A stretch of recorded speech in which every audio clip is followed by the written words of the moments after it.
vous baisse la musique, comme d'habitude, elle est beaucoup trop forte quand on arrive. Salut tout le monde, fait plaisir de vous retrouver. Aujourd'hui, comme promis hier, c'est Meetup. Meetup avec Cédric qui est derrière, on va aller les retrouver tout de suite, et Jordan. Jordan de la société Drone Ambition. Projet d'aujourd'hui, on va parler de vidéo 360, mais à la différence des dernières fois où on en a parlé, là on va avoir un axe sur comment est-ce que ça fonctionne quand on veut faire de l'aérien. Voilà, et donc ça, c'est le domaine d'expertise de Jordan, et je suis ravi de le recevoir aujourd'hui pour qu'on en discute. Messieurs, bien le bonjour. On a Cédric et Jordan qui sont là. Comment vous allez? Vas-y Jordan, je te laisse. Très bien, et toi Louis? Bah écoute, ça va, ça va. Comme je disais juste avant, ravi de vous retrouver.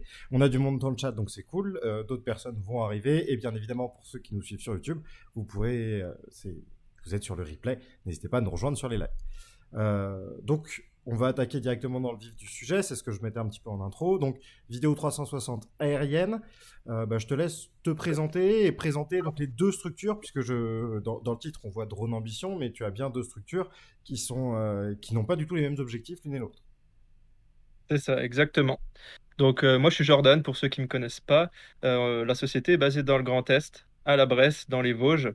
Et on a une société de production qui s'appelle Drone Ambition, spécialisée dans les contenus immersifs depuis plusieurs années maintenant. À la base, on faisait du contenu 2D classique, comme une société de production classique, tout simplement. Et maintenant, on se développe énormément en tant que centre de formation, avec Immersive Ambition cette fois-ci, qui est un centre de formation dédié à la création de contenu immersif. Donc on forme les gens à créer des contenus, que ce soit vidéo 360 ou visite virtuelle, tout simplement. Voilà, ça c'est les deux structures. Drone Ambition a 5 ans et demi, et le centre de formation, il a quelques mois maintenant, parce qu'on vient seulement de passer Calliope. Voilà. Félicitations. Merci. Calliope, on peut le rappeler, hein, c'est Pour ceux qui ne... énorme. C'est énorme pour avoir le accès financement. pour financer les formations. Voilà, les gens peuvent venir avec leurs OPCO, payer avec leurs OPCO, l'AFDAS, etc., tous les financeurs tiers sans aucun souci. Ouais. C'est ça, et donc c'est la nouvelle norme étatique. Exactement. Qui est obligatoire pour tous les centres de formation qui veulent bénéficier de financement public. Donc c'est-à-dire que Jordan respecte un processus de qualité qui permet de faire financer vos formations chez lui via des systèmes de financement classiques. C'est ce que tu disais, OPCO, OFDES, et potentiellement Pôle emploi si vous allez dans ces démarches-là derrière, qui sont encore un truc à faire, mais c'est très cool, félicitations. Merci. C'est un gros boulot à chaque fois d'avoir ces contenus-là. Et donc, dis-nous pourquoi est-ce que tu as du coup fait ces deux structures-là? Et pourquoi pas tout dans la même? Ouais, bien sûr. La première, du coup, Drone Ambition, qui est la structure historique depuis le tout début. Il faut savoir qu'avant, j'étais boulanger, pour recontextualiser un peu tout ça. J'étais boulanger, j'ai fait 9 ans de boulangerie, et je voulais ouvrir ma boulangerie, mais je suis tombé allergique à la farine. Donc, j'ai fait une reconversion du jour au lendemain. Et une semaine après, j'ai passé mon brevet théorique ULM, qui était le brevet indispensable pour piloter un drone à l'époque, et maintenant qui est devenu le brevet théorique drone. Et donc, un mois après, j'avais créé la structure Drone Ambition sous un système de couveuse, mais bref, la société était lancée. J'ai cette passion de la vidéo qui est là depuis toujours. J'ai toujours voulu faire du contenu déjà à la base sur YouTube. Et là, d'autant plus, j'ai deux chaînes YouTube, donc une pour Drone Ambition, une pour Immersive. Pour ceux qui veulent me rejoindre, vraiment, n'hésitez pas. C'est une chaîne vraiment dédiée, enfin, c'est deux chaînes dédiées pour faire des tutoriels, que ce soit sur la partie drone, sur Drone Ambition, ou vraiment la partie VR sur Immersive. Voilà. Donc ça, c'est l'origine du projet. J'avais envie de faire des vidéos pour les entreprises, pour les mariages aussi à l'origine. C'était vraiment de la vidéo 2D classique. Et la VR est venue se mêler un peu à tout ça. Pourquoi? Parce que je me suis rendu compte que j'ai eu des demandes de personnes qui voulaient voler avec un casque d'immersion. À l'époque, il y a 5 ans de ça, ils voulaient voler et visiter différents lieux en direct live en 360. Donc en fait, je me servais d'un Inspire 2, un gros drone de chez DJI, pour ceux qui connaissent un peu les drones, et je mettais un casque DJI Goggles sur la tête des personnes, et une personne à la fois, ils pouvaient voler pendant 5-10 minutes, dépendant de la durée des batteries du drone. Et en fait, il pouvait pivoter la tête et c'était la nacelle du drone qui pivotait en simultané. Donc la qualité était horrible, le motion sickness était présent aussi. C'était pas forcément le plus facile à mettre en place. Et au bout de 3 mois au bord d'un lac à faire cette activité-là, j'ai saturé et je me suis dit, il faut que je trouve vraiment une solution. C'était beaucoup trop complexe. Donc c'est là que m'est venue l'idée de mettre des caméras 360 sur des drones et sous des drones et de faire ma post-prod en 360 et de diffuser ça à de multiples casques. Et c'est de là qu'est né le projet et je me suis développé très très vite dans ce créneau-là. Beaucoup d'entreprises ont fait appel à mes services en tant que producteur, beaucoup de collectivités territoriales autour de la France principalement. Et du coup, voilà, j'ai acquéri vraiment beaucoup de pratiques, beaucoup de connaissances sur le terrain tout seul. J'ai investi énormément de matériel et maintenant, c'est à moi de former les gens à créer ces contenus-là. Et c'est pour ça que j'ai créé le centre de formation il y a peu de temps, avec une bonne grosse réflexion et une grosse construction des supports de cours, etc., qui est assez conséquent d'ailleurs, hein, parce que la formation unique qui est dispensée à l'heure actuelle au centre de formation, elle est de 35 heures, donc 35 heures présentielles en centre, et elle est hyper condensée. Je pense bientôt séparer et faire différents modules, parce que pour l'instant, c'est comme je l'ai dit, hein, c'est unique, c'est 35 heures, et c'est pour la visite virtuelle et vidéo 360 en même temps. Pourquoi en même temps? Parce que je me suis rendu compte que l'un n'allait pas sans l'autre pour ce que les clients me demandaient, tout simplement. Et voilà, c'est toujours bien d'avoir les bases en vidéo 360, même si on veut faire de la visite virtuelle uniquement à base de photographie panoramique. Donc voilà, c'était le bon combo. Et Voilà pour donc, la petite histoire. ok, très cool. Et du coup, sur ton parcours de formation, tu es plutôt, c'est plutôt de la technique, c'est plutôt de la scénarisation, c'est un mix des deux? Alors, du coup, c'est un mix des deux.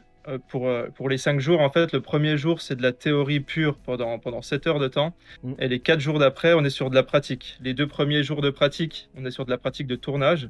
Donc, le premier jour de pratique, pratique de tournage vidéo 360. Deuxième jour, pratique de tournage photo 360. Et après, sur les 2 derniers jours de la formation, en fait, on est ici au bureau, dans le centre de formation, et on fait de la pratique de post-prod. Donc, on est vraiment sur le PC, sur les PC pendant 2 jours en entier pour faire la post-prod de la partie vidéo 360 et la post-prod, entre grands guillemets, de la partie visite virtuelle et l'intégration de celle-ci, quoi. D'accord, ok. Euh, Juste comme ça, à titre info, tu utilises enfin, une suite en particulier, je pense notamment à Adobe, par exemple, Ouais. ce genre de choses, ou... Ouais. Alors, pour la partie vidéo 360 pure, on est principalement sur les logiciels de chez Adobe, donc Adobe, qui sont bien pour ça et qui sont faits pour ça. Et on a essayé de s'adapter un petit peu à la demande aussi de tout le monde. Et pour la partie son, pour la partie vidéo 360, vraiment le son uniquement, on est sur Reaper, parce qu'on est sur un logiciel gratuit et qui marche très très bien pour le traitement sonore ambisonique de premier, deuxième ou troisième ordre, pour ceux qui connaissent un petit peu. Après, pour la partie visite virtuelle, on traite bien évidemment les clichés 360 via Photoshop, via Lightroom, etc. Et après, on passe sur le logiciel 3D Vista Virtual Tour, qui est un des logiciels assez connus quand même en France pour traiter les visites virtuelles. Et nous, on s'est rendu compte que les élèves, avec ce logiciel-là, ils étaient vraiment épanouis plus rapidement et ils arrivaient à le maîtriser assez facilement suite à la formation. Et c'est ça qui est génial, parce qu'il y a d'autres logiciels, bien évidemment, il y en a des tonnes et des tonnes, mais celui-ci est bien adapté. Et il a l'avantage d'être très économique pour les élèves.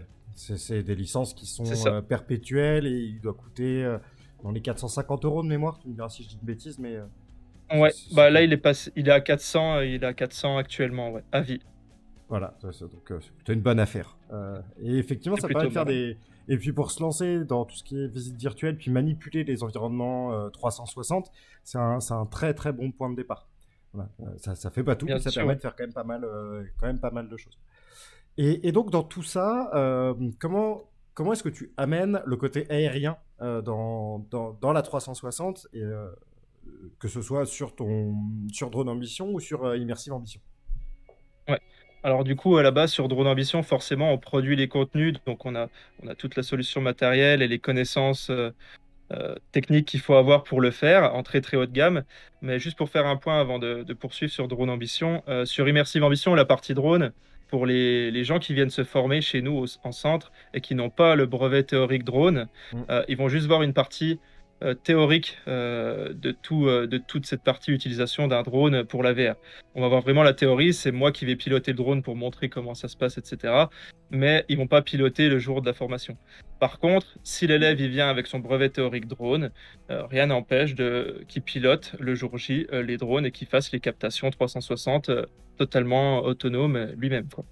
Donc voilà, ça c'est pour la partie Merci Ambition. Pour la partie drone ambition, voilà, comme je l'ai dit, ça fait plusieurs années maintenant, ça fait 4 ans qu'on fait vraiment du contenu aérien, mais pas que, bien évidemment. Le drone, ça reste l'outil en plus, un peu comme sur de la vidéo 2D, hein, le drone restera toujours un outil supplémentaire.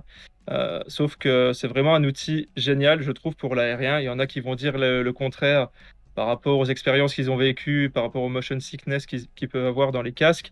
Mais justement, nous, on est là pour créer des contenus aériens, mais qui soient digestes, entre guillemets, et qui soit vraiment accepté par tous et qui soit le plus propre possible et le plus qualitatif possible.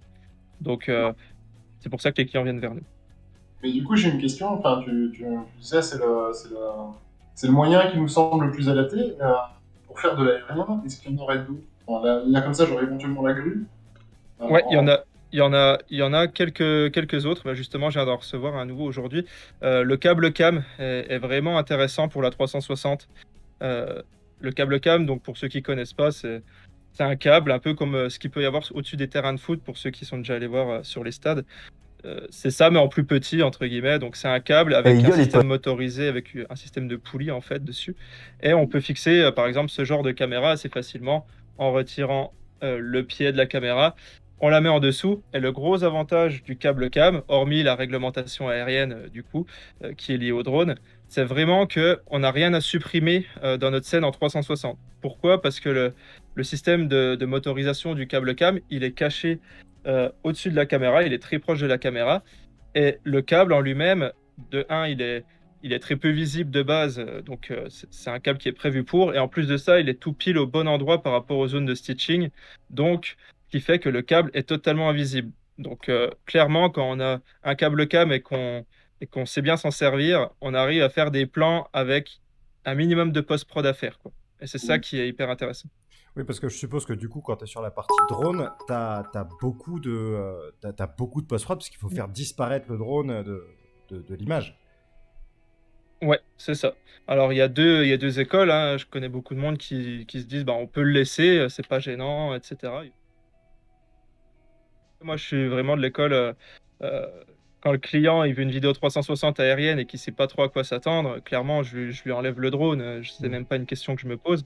Je lui enlève le drone. Donc, comment ça se passe? Soit on écarte énormément ce type de caméra, par exemple des drones, avec des perches ou des systèmes d'anti-ballant. Nous, on appelle ça anti-ballant parce qu'on enlève le système de pendule que le drone peut se cracher en fait, et c'est très dangereux.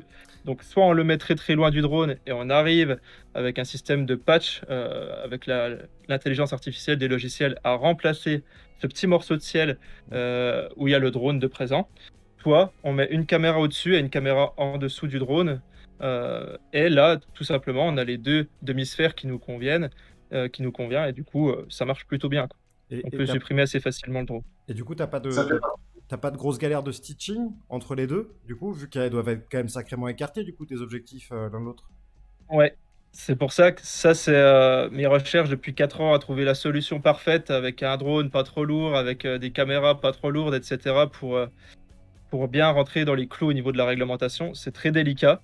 Je vous avoue qu'en France, on n'est pas gâté au niveau de ça parce que moi, quand j'utilise un drone pour faire voler cette caméra, par exemple, le drone fait quasiment les 25 kg et en France, on est limité à 25 kg maxi. Donc, j'ai des dérogations hyper spécifiques et il faut 1 mois et demi minimum pour avoir la dérogation pour voler. Et en général, j'ai le droit qu'à un seul vol et j'ai pas le droit à l'erreur, quoi. Donc, si vous voyez les images sur l'écran, c'est des exemples de vidéos hein, qui ont été tournées avec l'Insta360 Pro 2 pour ceux qui connaissent. Sur un drone. Donc là, on est sur un M600, un de chez DJI. Donc c'est un hexacoptère très très très très gros, très très imposant. Et oui, comme tu dis, Louis, si on a une au-dessus, une en dessous, On a forcément un décalage au niveau du stitching, mais plus les caméras seront proches, forcément, plus ce sera acceptable. Après, il y a la deuxième option qui est aussi intéressante, c'est d'en avoir une très très basse en dessous, à 5 mètres par exemple du drone, et d'en avoir juste une au-dessus du drone qui nous permet d'avoir le petit bout de ciel qui sera détouré. Le bout de ciel sera tellement petit que ce sera beaucoup plus pratique, quoi. Et les gens, de toute façon, ils n'ont pas tendance à regarder tout en haut dans ce genre de plan, ils ont tendance à regarder vers le bas. Ils ont toujours un petit peu de ils ont une envie de regarder au-dessus parce qu'ils se disent, bah mince, comment c'est filmé, quoi. Mais du coup, c'est totalement invisible. Ouais. Et du Ok. coup, à ton avis, quand est-ce que se justifie une prise en drone? À quel moment, toi, tu vas recommander à un client de à quel moment tu vas recommander à un client de passer directement sur De un l'aérien. système drone ou sur un cable cam ou c'est une prise de vue classique et je plante ma caméra au sol comme j'ai l'habitude de le faire. Ouais. Bah, du coup, déjà, je le conseille à chaque fois qu'il y a du tournage à faire en extérieur, dans la plupart des cas, pour situer les lieux ou montrer un ensemble de choses, l'aérien sera toujours intéressant. Donc, que ce soit vidéo d'entreprise, vidéo de touristique pour les communes, les agglomérations, etc. Le drone, pour moi, il est indispensable déjà pour varier aussi, que ce soit les mouvements de plan, que ce soit les hauteurs de plan. Pour faire du plan de coupe, le drone, c'est vraiment génial. C'est-à-dire, si on a une personne en interview au sol en 360 et qu'on veut mettre des plans de coupe en 360 par au-dessus, je trouve ça indispensable. Et, euh, et les gens, quand ils ont fini l'immersion, ils sont vraiment dans ce mood. Waouh, c'était incroyable, c'était génial parce que c'est un point de vue qu'ils ne peuvent pas faire directement sur l'événement en question en aérien, à part s'il y a un vol d'hélicoptère de prévu. Mais en général, ça fait son petit effet. Et le but, c'est que dès qu'il y a un endroit euh, où on peut pas aller en temps normal à pied, où on peut pas aller visiter, etc., bah là, forcément, le drone ou la vidéo 360 en elle-même a son intérêt, quoi. Donc moi, j'en mets quasiment sur chaque prestation, à part quand c'est uniquement de l'intérieur pur et dur et qu'il n'y a pas besoin de vue d'extérieur, quoi. Ok. Et en termes de coût, est-ce que, alors ça j'imagine qu'on te la pose souvent cette question, mais un truc, voilà, vidéo 360 tradi, j'ai envie de dire, enfin en tout cas, c'est terrestre, et une drone, du coup il y a vraiment une différence de coût Il n'y a notable pas, ou... il y a pas forcément une très grosse différence de coût, c'est juste une question c'est au niveau de la résolution.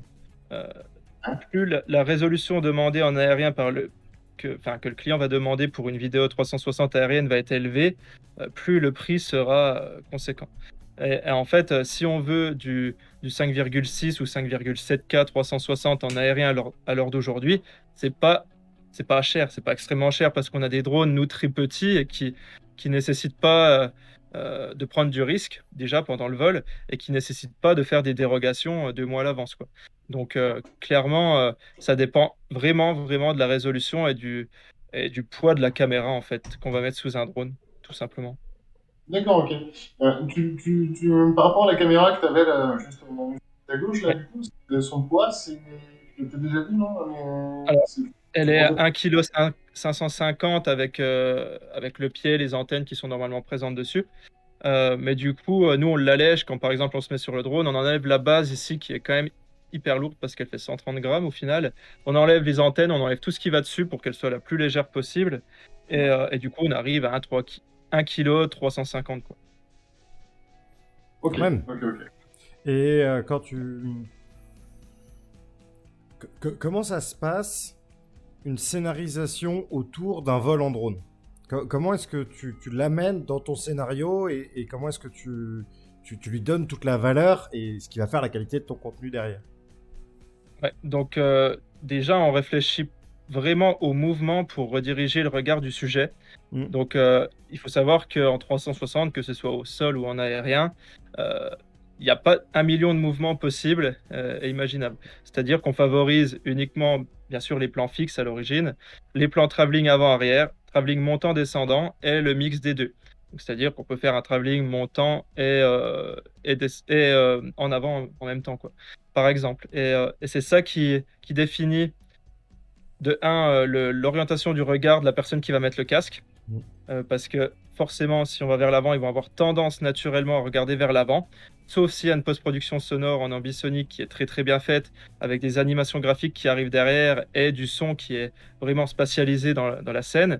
Et nous, c'est tout un travail comme ça de scénarisation, d'orientation du regard. Après, la personne regarde à l'endroit où on veut si elle a envie de le faire. Mais après, elle est libre de faire ce qu'elle veut, bien évidemment. Mais nous, ce qu'on apprend à Immersive Ambition pendant les formations, c'était cette écriture, surtout en termes de redirection du regard dans une vidéo 360. Et voilà, comment bien orienter ses plans dans la post-prod pour que les gens regardent bien au bon endroit au bon moment. Parce que c'est assez facile de rater un monument qui serait devant et en fait le mec il était comme par hasard en arrière.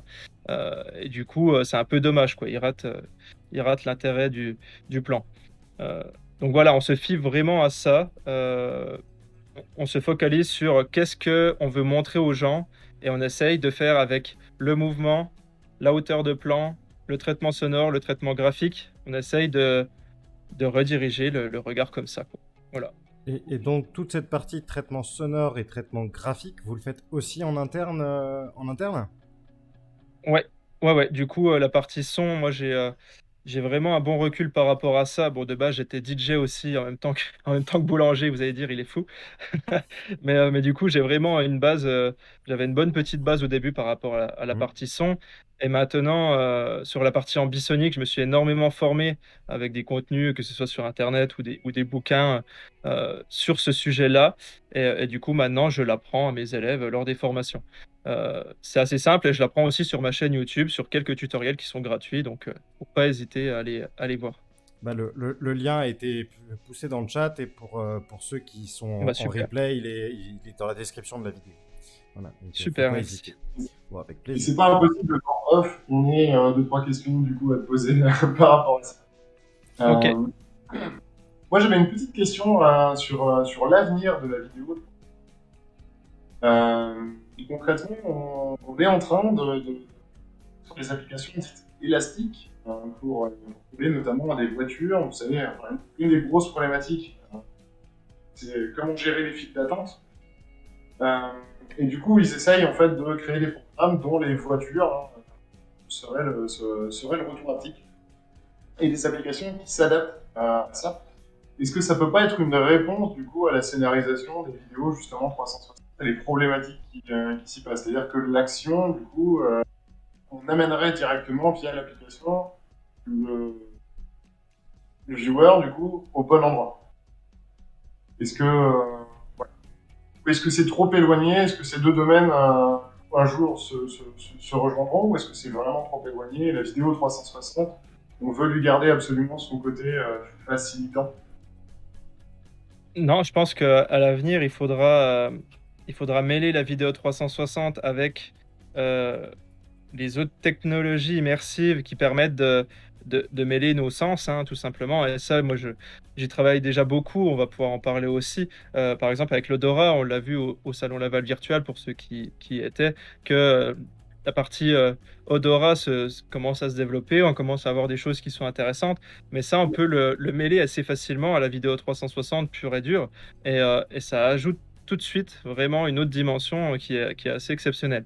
Donc ça, quand ça va se développer, ça va être le top. Et pour la partie haptique, que ce soit les gants ou les vestes, etc., ce serait vraiment intéressant d'avoir des dispositifs qui sont assez open source et qu'on puisse mêler la vidéo 360 à ces équipements-là, que nous-mêmes, on puisse programmer. Par exemple, si on filme un, un carnaval, par exemple, en 360, pendant 10 minutes, on fait un montage de 10 minutes, d'avoir une veste haptique déjà qui retransmet toute la partie sonore, donc les basses, ressentir les basses, etc., ressentir plein de choses. Par exemple, quand on arrive sous la pluie, ben, on sent la pluie sur la veste, etc.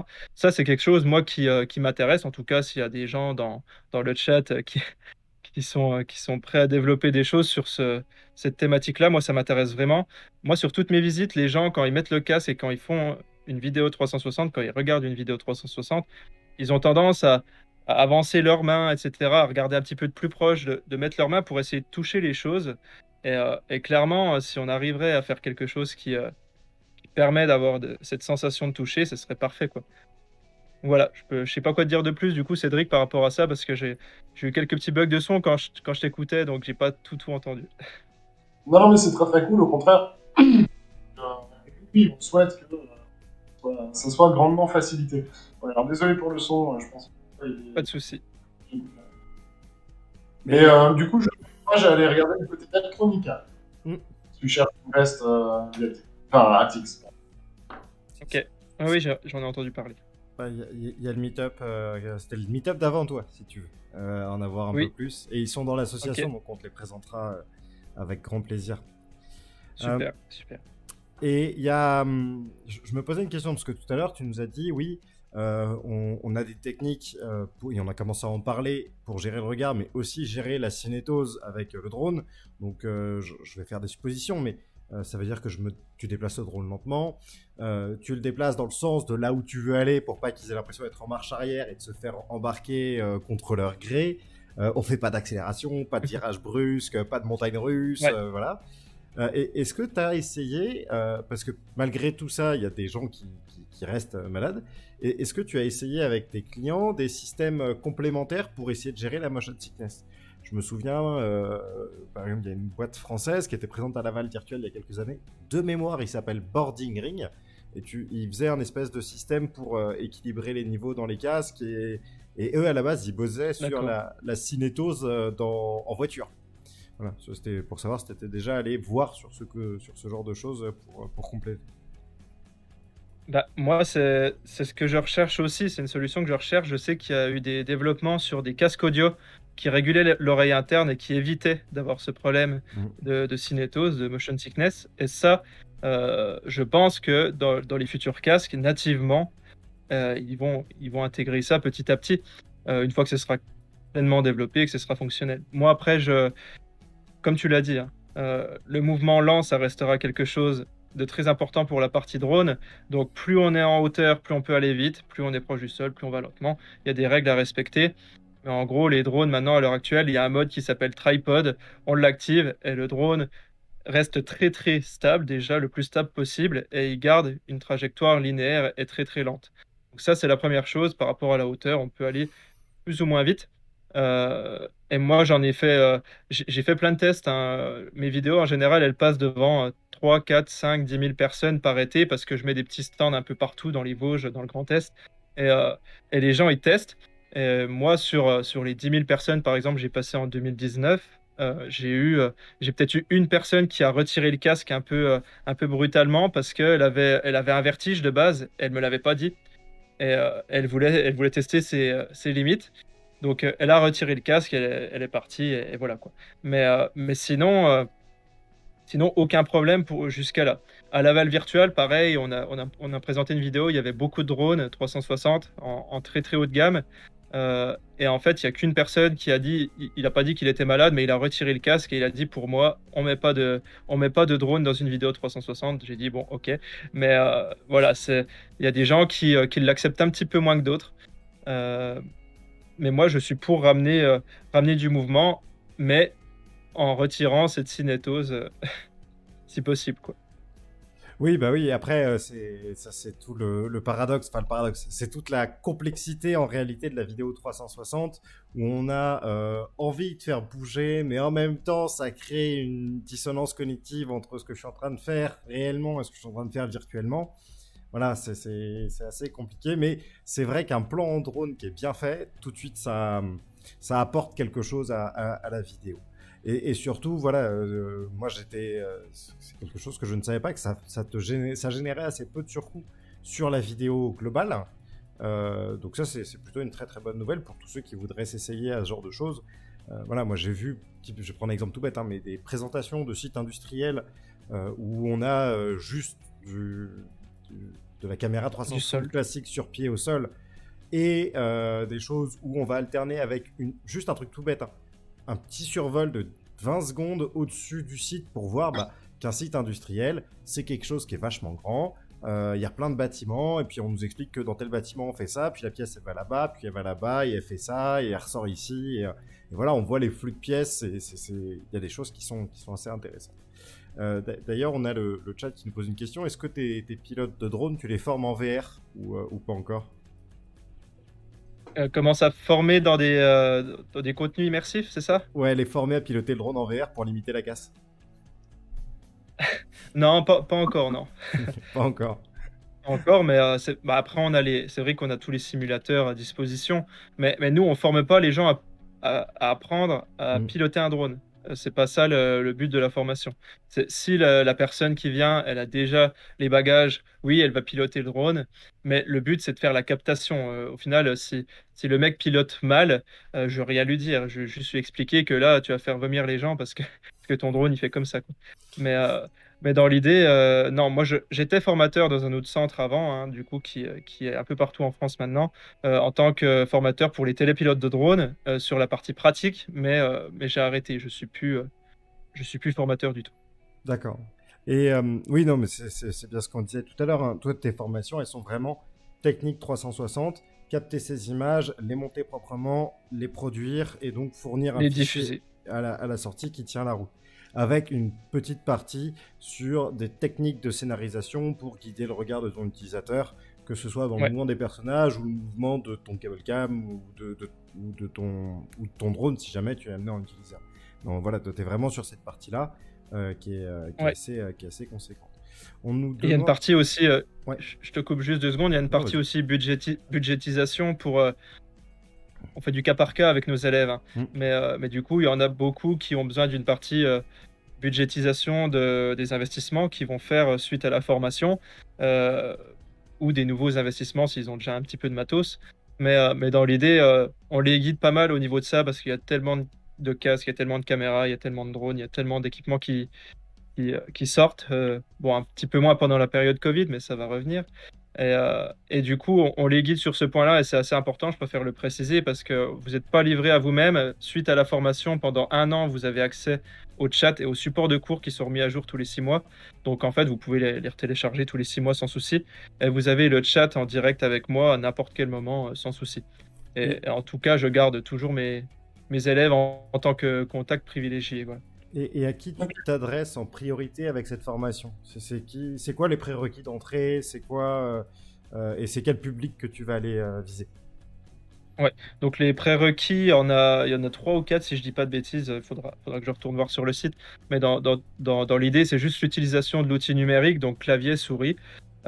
Savoir faire un montage vidéo 2D, ça c'est un des prérequis.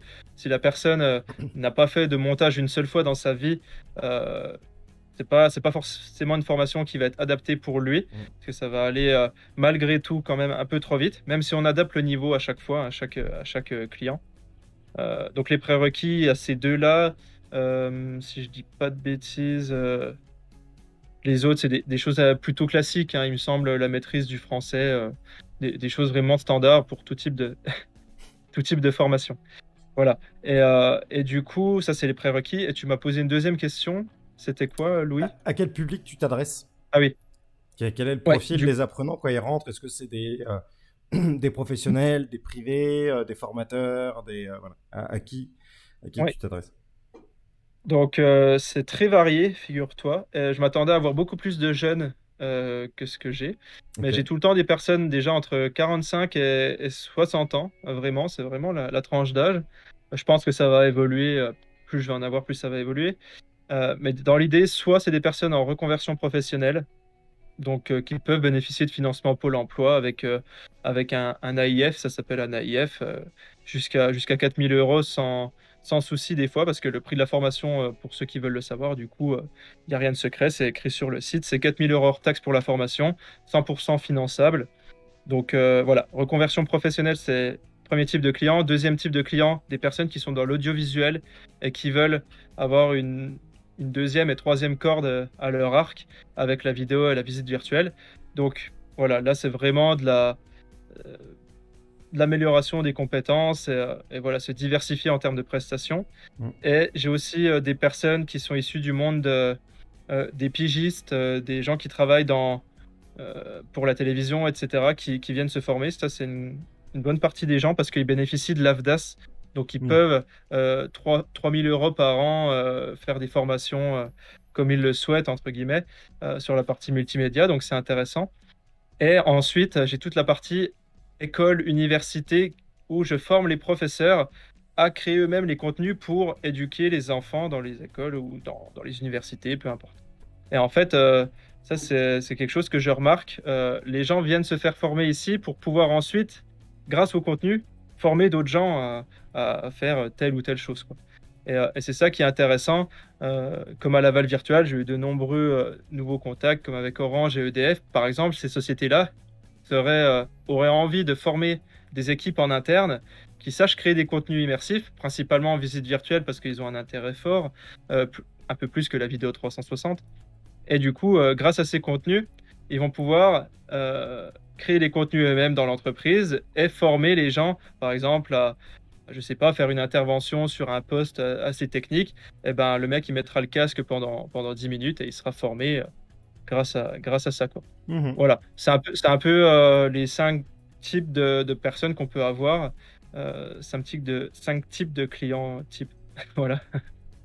Et Toc, tu parlais de financement. Combien coûte la formation? Alors, 4 000 euros hors taxe, du coup. Il n'y a 4 pas de TVA dessus. sur les 35 pour les 35 35 heures, Voilà. ouais, 35 heures présentielles. Et comme je vous l'ai dit, hein, la plupart des gens qui viennent, ils ont quand même, pour le moment, hein, ils ont soit un financement partiel, donc il leur reste un peu de CPF, DIF, entre grands guillemets. Il leur reste des heures de DIF, ils peuvent financer avec. Il y a aussi toute la partie Pôle emploi, donc faut pas hésiter à construire un dossier. Nous, on peut vous aider. Si vraiment votre but, c'est de créer une entreprise de production de contenu, on peut vous aider un petit peu à construire le dossier pour aller en face de Pôle emploi et demander une aide.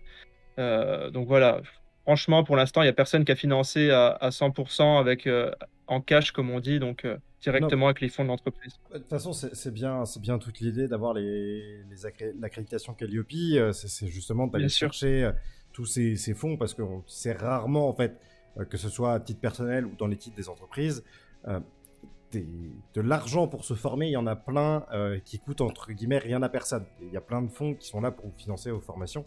Par contre, il faut s'adresser à des centres de formation sérieux. Immersive Ambition, c'en est un. Voilà, ils ont fait toutes les démarches qui vont bien et voilà, ils ont et un suivi qui est nickel. Donc voilà, ça fonctionne. Bah, c'est très cool. Ok. C'est un très très beau projet.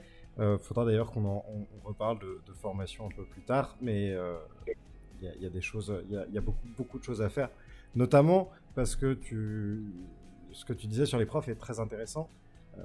Il y a une volonté de pouvoir créer des contenus qui est forte dans pas mal de publics, sachant que créer des contenus en vidéo, en réalité virtuelle, entre guillemets, pure et dure, CIDOF, c'est pas possible si on n'a pas des codeurs.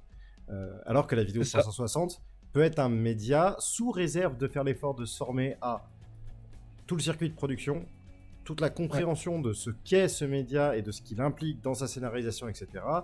À partir du moment où on a ça, on va pouvoir commencer à produire des choses de qualité. Et ensuite, il faudra mettre une scénarisation, bien sûr, pédagogique, c'est ce que tu disais, hein, pour pouvoir transmettre des choses sur le site sur lequel on travaille, sur un geste, sur une théorie, sur ce qu'on veut, en fait.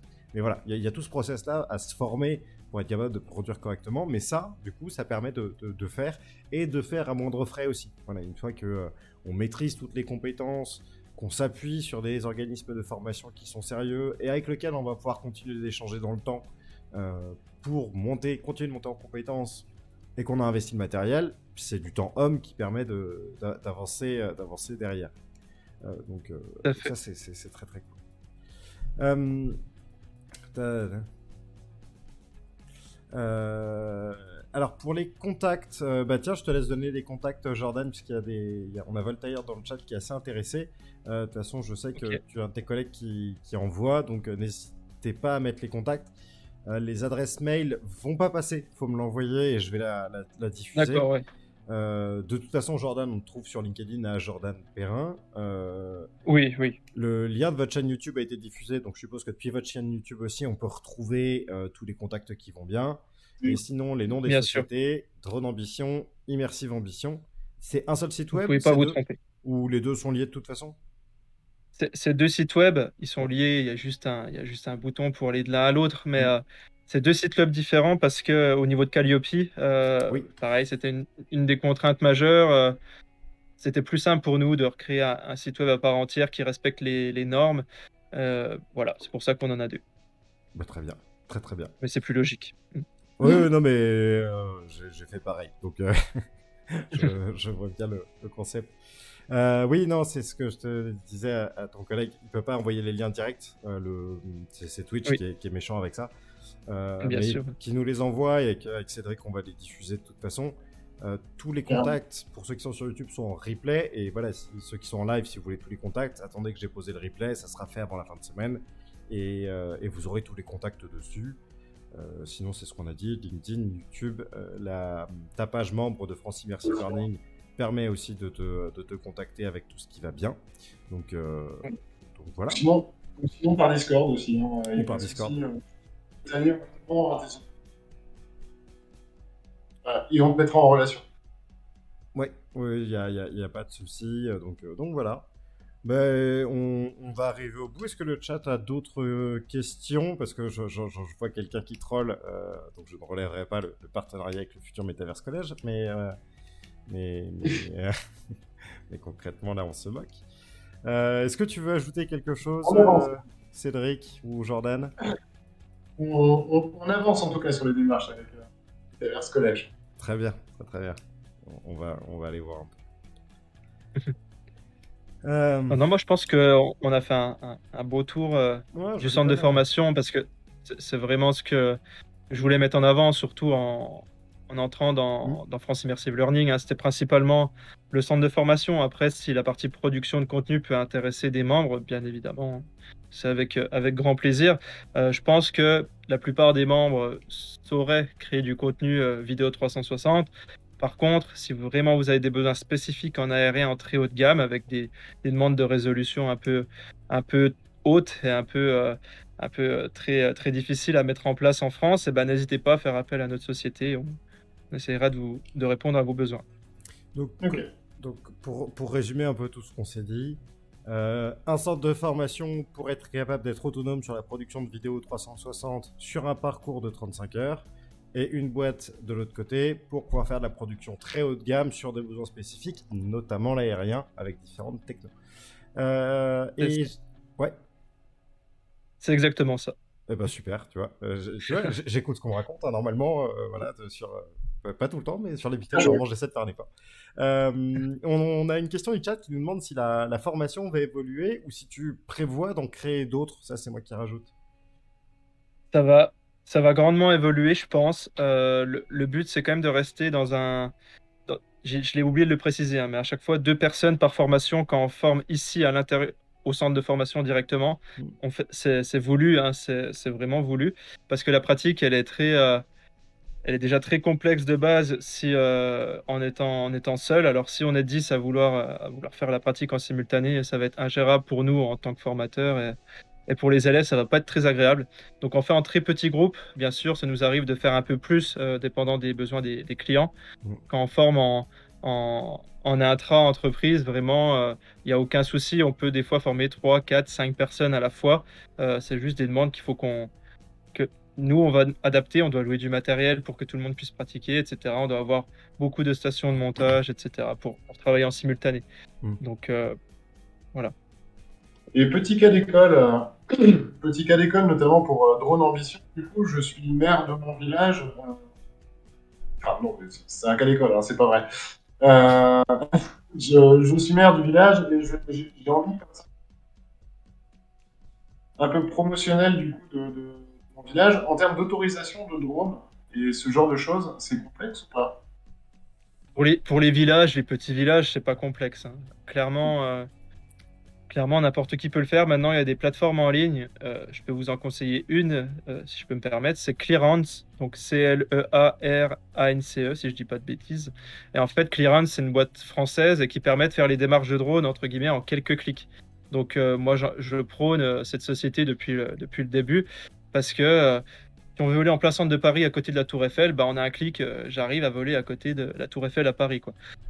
Bien sûr, en fait, ils ont une fonction soit En un clic, on sait toutes les démarches qu'on a à faire et on les fait nous-mêmes. Donc là, on prend le temps de les faire et ça prend un certain temps. Soit il y a un petit bouton juste au-dessus, vous payez 220 € hors taxe et il se charge de tout et vous êtes tranquille. Vous avez juste à aller sur le terrain à voler. Et ça, c'est juste génial. Et c'est des plateformes comme ça, il y en a deux qui existent. C'est Drone Keeper et Clearance. C'est les deux concurrents. Moi, je travaille en partenariat avec Clearance. Donc, et j'ai des remises à vous offrir si vous allez sur la chaîne YouTube. Il y a des codes promo qui sont affichés. Donc, si ça vous intéresse en tant que pilote, n'hésitez pas. Ok, mais en gros, si on fait appel à vous, c'est-à-dire vous chargez vraiment de cette partie-là, toute cette partie comme ça, autorisation. Ouais, moi, si je produis des contenus, c'est compris dans le devis, hein. C'est clé en main. Il y a- Ouais. il y a une- ouais. C'est clé en main, tout clé en main, de l'écriture du scénario, si on a besoin, s'il y a besoin d'écrire un storyboard, jusqu'à la diffusion des contenus. En général, on va même jusqu'au salon faire l'animation pour diffuser pour nos propres clients. Donc voilà, ça va vraiment jusqu'au bout du bout euh, de la chaîne. Ouais. Oh, pas super. Ok, nice. Et Surtout que dans les vols, il va y avoir des trucs chouettes à filmer. Ouais, ça va, c'est assez riche. Bah, je pense que j'ai quasiment tout survolé ce qui était, ce qui était chouette ici. Ouais. tu fais du live aussi ou c'est prévu? Sur la chaîne YouTube? Je pense, et en 360. Ah, en 360, je sais le faire à ma petite échelle. J'ai pas toute la partie. Si on fait des lives beaucoup trop complexes en 360, je travaille avec une boîte qui est juste en face, dans le bureau d'en face, qui a une connaissance extrême au niveau de la gestion des serveurs, etc. Faire du multilangue, même en VR, diffuser des flux en 8K dans le monde entier. Voilà, ça il sait faire. Donc moi, je serai l'opérateur vraiment pour la partie captation, mais c'est pas moi qui gère le reste. Ok. Ok. Bon, super. Après, dites-nous que ce soit le chat ou si un jour, des lives 360 peut vous tenter. Bah, ouais, ça s'essaye. J'ai du boulot. Ça pourrait être sympa, ouais. On mettra Jordan sur le coup de toute façon. En tout cas, j'ai l'équipement pour faire ça, donc ça devrait aller. Oui, parce que moi je te montre pas les deux caméras 360 que j'ai parce que j'en ai une, je pense qu'elle te fait faire une attaque cardiaque. Et la deuxième, tu te dis, allez, pourquoi pas quoi. Moi j'ai une dire guerre, s'il vous plaît. Oui, voilà, je me suis dit, tout le monde là, celle-ci qui traîne quelque part. Ouais. Oh, oui, il l'a donné avec le Simpson. Mais non, tu sais, j'ai comme ça une des. C'était un vieux truc qui permettait de faire de la 180 stéréoscopique aussi. T'appuyais sur un bouton et t'avais les deux objectifs qui sortaient. Ouais. Ouais, ça va. Bah, après, pour la 180 à 3D, ouais, ça peut le faire. Ah, non. C'est parce que tu te souviens pas de ce modèle-là en particulier. On avait essayé, ça marche bien, mais bon, ça. Tu produis pas pour des gens avec, quoi. Tu vois, Ouais, ok. C'est vrai qu'on en a pas trop parlé de la 3D stéréoscopique. Mais du coup, 360 3D stéréoscopique, est-ce que c'est actuellement faisable? Parce que moi, de ce que j'ai vu passer, c'est des caméras qui quintuplent de ce que tu as là. Donc j'imagine que là, pour le coup, sur un drone, c'est pas encore faisable. Alors, celle-ci, elle en fait. Hein. Elle fait du 360 stéréoscopique en 8K jusqu'à 30 fps. Donc, la 3D de cette caméra, il est très bon. Enfin, le 3D est très bon, il n'y a pas de souci. En termes de post-prod, ça se passe plutôt bien. En revanche, quand on fait de l'aérien, très clairement, il y a une fois sur 10 où on a besoin de 3D. Sinon, il n'y a aucun intérêt parce qu'on est souvent très loin des objets ou pas suffisamment proche, du moins, pour avoir cette perception de 3D qui est intéressante. Après, si les seuls cas spécifiques, c'est quand vraiment, je sais pas, on passe à côté d'une cathédrale, d'une église, on veut vraiment avoir cet effet de 3D. Ouais, on peut le faire, mais vraiment, il faut avoir un drone hyper puissant, hyper stable. Voilà, faut vraiment que ce soit bien fait, quoi. Nous, on n'en fait pas, on en fait très rarement en tout cas. Si on filme en 3D en aérien, c'est juste pour des raisons de stitching, des raisons techniques. Mais en gros, on exporte quand même en monoscopique à la fin de notre montage. En fait, il y a un intérêt de filmer en 3D et de repasser en monoscopique. Pareil, j'en parle sur ma chaîne, donc n'hésitez pas à aller voir. Ok, c'est pareil, on n'a pas du tout. Enfin, en tout cas, on a effleuré le sujet, mais sur la photogrammétrie, parce que c'est un truc qui, par la suite, toi, pourrais te tenter, parce que du coup, c'est une diversification, on va dire, naturelle que je verrai dans le milieu. Tu parles de la photogrammétrie par drone? Ouais, photogrammétrie par drone, bah, typiquement, je sais pas, dans une église. Voilà, voilà, te demander Bah, de figure-toi faire que la... j'en fais déjà. J'en fais déjà pour certains gros clients, surtout au Luxembourg, parce que j'étais le seul pilote à pouvoir voler au Luxembourg il y a un an et demi, parce qu'en fait, ça a changé au niveau de la réglementation. Il y avait un nouveau diplôme qui est sorti, et en gros, je l'ai passé le premier, et je l'ai eu le premier, donc je suis allé direct sur le terrain, puis j'ai pu faire la presta. Mais du coup, oui, je fais de la photogrammétrie par drone. Moi, j'arrive à faire la captation et fournir les fichiers aux clients. Je gère un petit peu toute la partie sur les logiciels de traitement de la photogrammétrie, mais j'ai pas des énormes connaissances non plus. Moi, on me prend, on me paye, c'est pour vraiment faire la captation en drone. Et après, toute la partie technique, c'est une autre société qui le gère. D'accord, ok. Ok. En tout cas, c'est intéressant à savoir. Oui, voilà. Bon, bah, super, merci beaucoup Jordan de t'être joint à nous ce midi. Merci à toi. J'espère que tu as passé Merci à un vous. bon moment. Et puis bah, tu reviens nous voir quand tu veux. Bah, c'était avec plaisir. Merci à vous deux. Merci à Et Cédric aussi. on se reparle effectivement très vite. Et puis, j'imagine que Voltaire Ouais. voudra tes contacts. Donc, voilà. Donc on fera la mise en relation avec grand plaisir en tout cas.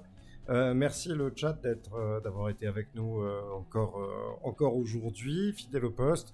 À tous ceux qui ont regardé le replay en entier, merci aussi. Rejoignez-nous en live, n'hésitez pas, ce sont les mercredis et jeudis midi où on vient discuter justement réalité virtuelle professionnelle sur la Web TV ETR. Donc n'hésitez pas. Voilà, c'est toujours un plaisir d'avoir des nouvelles têtes. Messieurs, merci beaucoup, puis à la prochaine. Ça marche, merci. Mes excuses Merci quand à même. tous. Je ferai mieux la prochaine fois. Mais là, j'étais au boulot. Salut. Bye, merci. Allez, bon après-midi. Merci, vous aussi.